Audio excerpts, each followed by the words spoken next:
Hello, beautiful YouTube people. I'm Neryl Cadiz. I am a children's book illustrator, and welcome to my second ever YouTube video. In this video, I'll be creating this illustration, so if you're interested, stay tuned. And since my name is tricky and most people mispronounce it most of the time, I would like to repeat that my name is pronounced as Neryl. It's like Meryl, but with an N.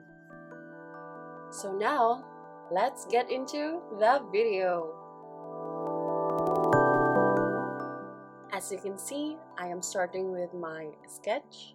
I am drawing in this little sailboat, which here in the Philippines is called a Vinta. According to good old Wikipedia, the Vinta is a traditional outrigger boat from the Philippine island of Mindanao. Vintas are characterized by their colorful rectangular lug sails and bifurcated prows and sterns. The boats are made by the Sama Bajau, Tausug, and Yakan peoples living in the Sulu Archipelago, Zamboanga Peninsula, and southern Mindanao. As you can see, I am back at my sketch again. I am adding in my characters. I initially only planned on having one character in the Vinta, but I decided on adding a second one later on. I made the first character into an adult and the second one into a kid, and you will see later on I will add a puppy into the boat as well. As we continue with the sketch, I would like to thank my friends and family and the wonderful people from the SBS Learn Forum for showing their support to my previous video. I was really scared that I was sending my first video into the void, but your interactions to my work has definitely encouraged me to keep on making more videos. So thank you so much, everybody. Thank you so much. I deeply appreciate the support that you have given me. Thank you so much again. Now, on a side note, I asked my friends from the SBS Learn forums if they have any art-related questions they'd like to ask me. So here are a couple of them. Mark Robinson asks, I find the hardest part of any illustration is the first half, deciding on what to draw, the composition, and storytelling. I'm always interested in how other artists tackle this part of the process. I'd love to hear your thoughts on this on one of your videos. You've got yourself another subscriber. Well, first and foremost, thank you so much, Mark, for your very interesting question. Typically, for most, if not all of my illustrations, I usually figure out first what I need from a certain piece. After that, I combine it with what I want and add in a few things that I prefer. And that is how I decide on what to draw. For example, for this certain piece, my agent, Taylor Martindale Keene, from the Full Circle Literary Agency, suggested that I add book cover illustrations to my portfolio. Now that is my need for this piece. As for what I want, I am currently in the process of rebuilding my portfolio, and I wanted to fill it with Filipino-inspired pieces, since I believe by doing so it will set me apart from the crowd. Basically, I want to specialize my portfolio so that when agents have a Filipino project in the works, they'll immediately think of me. I'll perhaps explain more of this on another video in the future, so stay tuned for that. And on top of that, I always wanted to illustrate a Vinta sailboat, so I decided that now is the perfect time to do so. Added into it my preference for mother-daughter characters, having been raised by a strong independent single mother, and added to it is my love for sunsets. And that is how I decide what to draw for this piece and for my other pieces. Now back to the sketch. I am currently redoing my drawing. I'm just trying to clean it up more since I'll be sending this to my agent for her thoughts before I continue. Typically, if I was making a piece for myself, I usually skip this phase since I already know what my very rough doodles are meant to be. But since a third party will be viewing this sketch, I need to make my sketches more legible per se. Here, I'm just reworking the other Vintas. Now for Mark Robinson's question about composition, I'd say I'm a very simple person and there's various ways to stage a piece. But I always find the rule of thirds as my go-to composition template. It's very reliable and very simple to achieve, and it's very hard to screw up basically. So for those of you new to art and illustration in general, the rule of thirds is a composition device where you basically divide your piece by thirds, horizontally and vertically, and then you make sure that your main subjects are positioned along those lines, or much better, at the intersections of those lines. I'll show samples of my previous works here.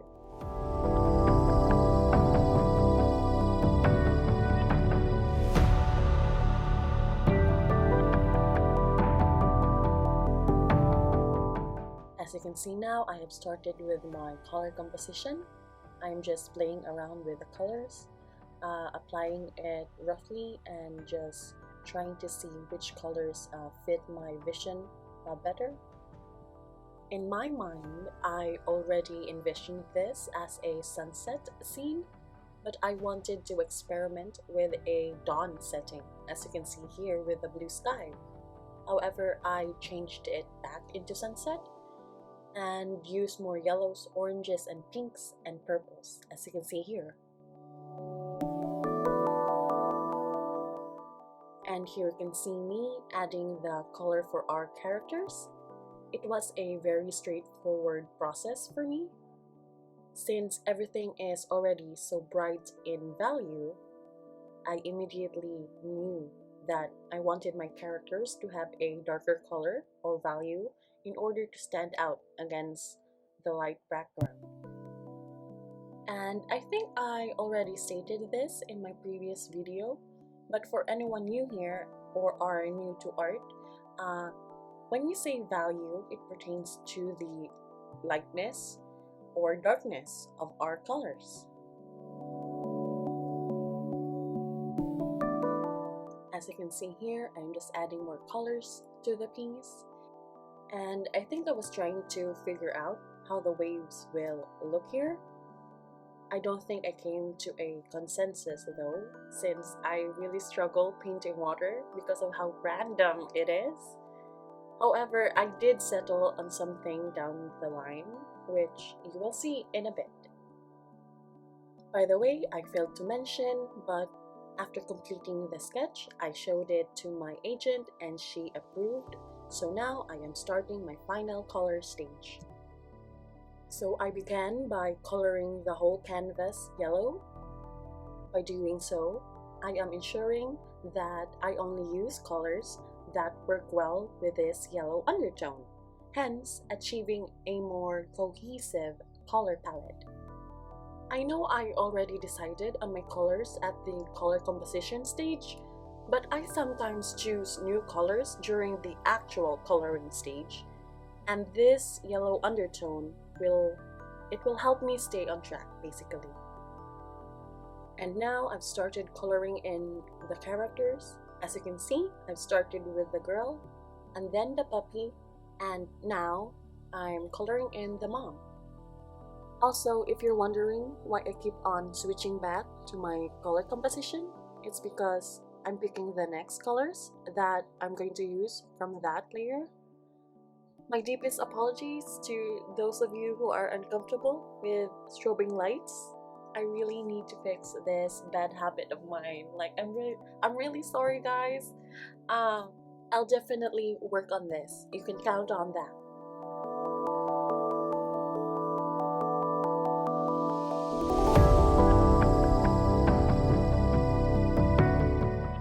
And now I have I've started coloring in the Vinta. I'm coloring in its body, and I'm trying to keep it as textured as I can.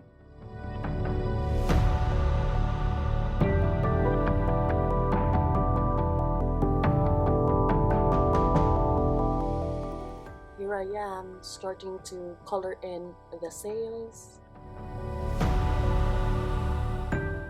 I've started with a plain layer of yellow first, since I wanted the sails to be less opaque.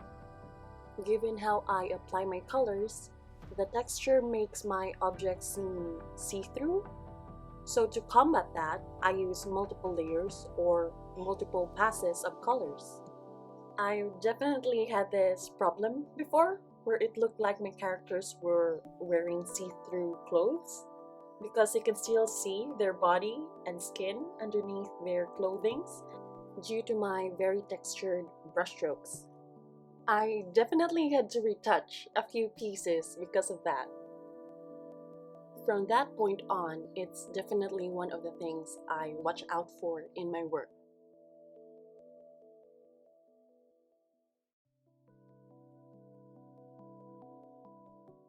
And now I am painting in the sails.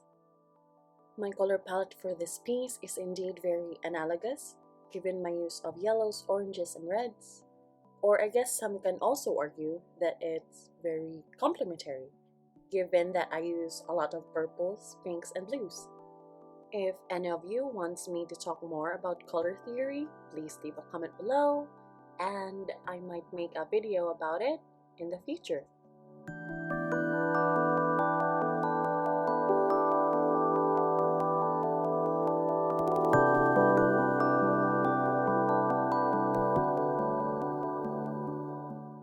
Now I am painting in the sea and the waves. As I mentioned before, Vintas are outrigger boats. That is because of these lateral support floats at their sides called outriggers. Basically, these outriggers generate stability and helps the main hull to balance on the waves. Now I am just painting in the sky, and I'm adding in the clouds, which I will remove soon because I wanted to keep that space clear for my title, since this piece is supposed to be a book cover of sorts. Now I am just painting in the waves. While I'm doing that, I would like to answer another question from our friends from the SVS Learn forum. We have a question from Kyle Baudet, and his question is, what is your favorite type of illustration to do? And what is your least favorite? Well, Kyle, first of all, thank you so much for the question. My favorite illustration to do would definitely be something that is full to the brim with stuff and has so much things going on. I'll insert some of my samples here.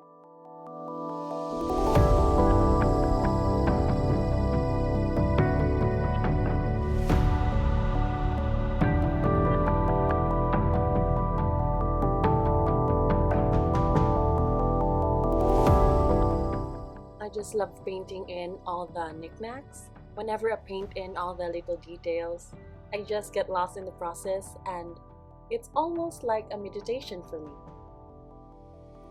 Now for my least favorite, aside from the usual heavily art-directed projects, I hate illustrations with concepts or stories that are too broad or too abstract. For example, an illustration's text might say, "I am loved."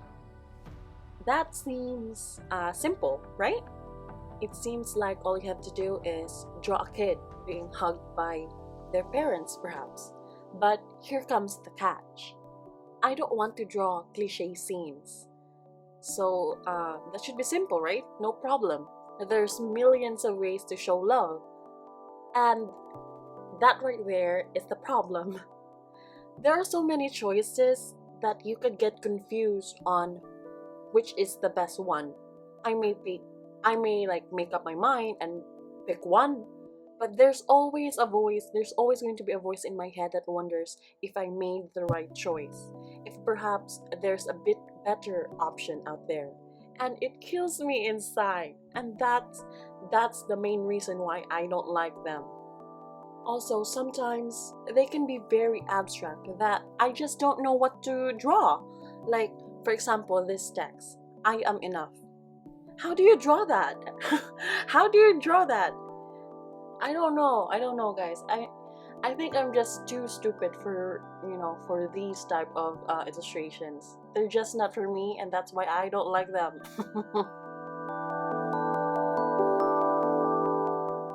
As you will see in a bit, I'm going to add some placeholder text for the title, as you can see here. But it's not final. I'm going to remove it in the final version of the illustration. My agent said that publishers prefer it this way because they like to envision their own text in the, in the book cover. So it's best to leave it blank. And as you can see here, I'm just adding some final details to the illustration. And after a few more tweaks, I think I'm done. And here is the final illustration. I hope you like it, guys. Thank you so much for watching the video up to this point. If you have any questions you'd like me to answer in my future videos, please leave a comment down below. Please also leave a like. And if you want to, please subscribe. Thank you so much to everyone who watched my previous video, and thank you so much to the people of SBS for sending in their art questions. Thank you so much for watching again, and I'll see you soon. Bye! Also, I almost forgot, you can follow me on Instagram at Neryl_Cadiz. Bye!